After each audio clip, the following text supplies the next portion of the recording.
মন্ত্রণালয়গুলোর উচ্চতম পদে যারা নিয়োজিত ছিলেন তারা অনেকে দায়িত্ব ছেড়ে চলে গেছেন, কিংবা পদে থাকলেও সহকর্মীদের চাপের মুখে কাজ করতে পারছিলেন না, বাধ্য হয়ে পদত্যাগ করেছেন। আর যারা 16 বছরের স্বৈরাচারী শাসনের আমলে পদত্যাগে বাধ্য হয়েছিলেন কিংবা দায়িত্ববিহীন অবস্থায় একই পদে থেকে বাধ্য হয়েছেন, তাদের সবার কথা বিবেচনা নিয়ে জনপ্রশাসনকে নতুন করে দাঁড় করানোই ছিল আমাদের প্রথম মাসে কঠিনতম সময়।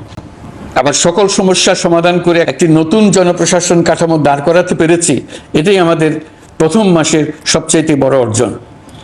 আমার বিশ্বাস এই জনপ্রশাসন জনগণের ইচ্ছা পূরণে সর্বোচ্চ অবদান রাখতে পারবে। অতি স্বল্প জনবল নিয়ে দাপ্তরিক কার্যক্রম শুরু করা হলেও প্রথম দিকে বিভিন্ন মন্ত্রণালয় ও বিভাগ থেকে পাঠানো বিবিধ প্রস্তাব দ্রুত গতিতে এবং আইনগত সমস্ত বাধ্যবাধকতা মেনে সিদ্ধান্ত নেওয়া হয়েছে। গত এক মাসে বিভিন্ন মন্ত্রণালয় ও বিভাগ 198টি অতি গুরুত্বপূর্ণ বিষয়ে সিদ্ধান্ত নিয়েছে।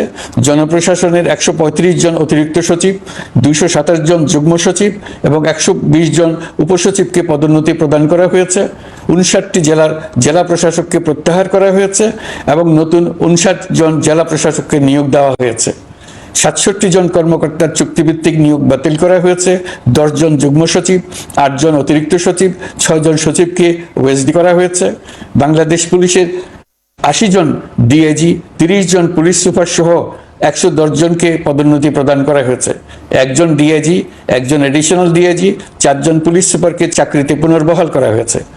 আইজিপি সহ 10 জন অতিরিক্ত আইজি, 88 জন ডিআইজি, 21 জন এডিশনাল ডিআইজি, 177 জন পুলিশ সুপার সহ মোট 297 জন কর্মকর্তাকে বদলি করা হয়েছে। ছাত্র শ্রমিক জনতার বিপ্লবের মূল লক্ষ্য ছিল গণভবন, এটা ছিল স্বৈরাচারের কেন্দ্রবিন্দু। এই সরকার বিপ্লবের প্রতি সম্মান দেখিয়ে গণভবনকে বিপ্লবের জাদুঘর হিসেবে ঘোষণা দিয়েছে। ছাত্র জনতার ক্ষোভকে স্থায়ীভাবে তুলে ধরার জন্য গণভবনের আর কোনো সংস্কার করা হবে না। ছাত্র জনতার ক্ষোভের মুখে তা যে অবস্থায় দাঁড়িয়েছিল সেই অবস্থায় তাকে রাখা হবে।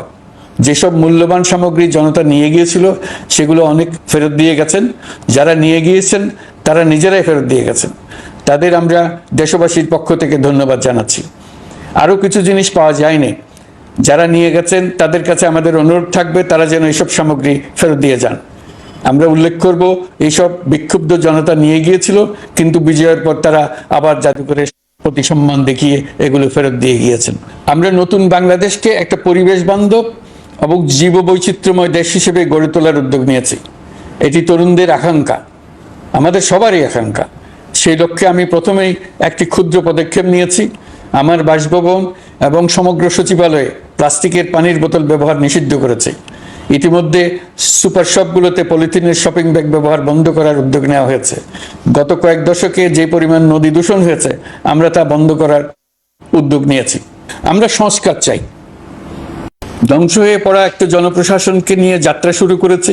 মন্ত্রণালয়গুলোর উচ্চতম পদে যারা নিয়োজিত ছিলেন তারা অনেকে দায়িত্ব ছেড়ে চলে গেছেন, কিংবা পদে থাকলেও সহকর্মীদের চাপের মুখে কাজ করতে পারছিলেন না, বাধ্য হয়ে পদত্যাগ করেছেন।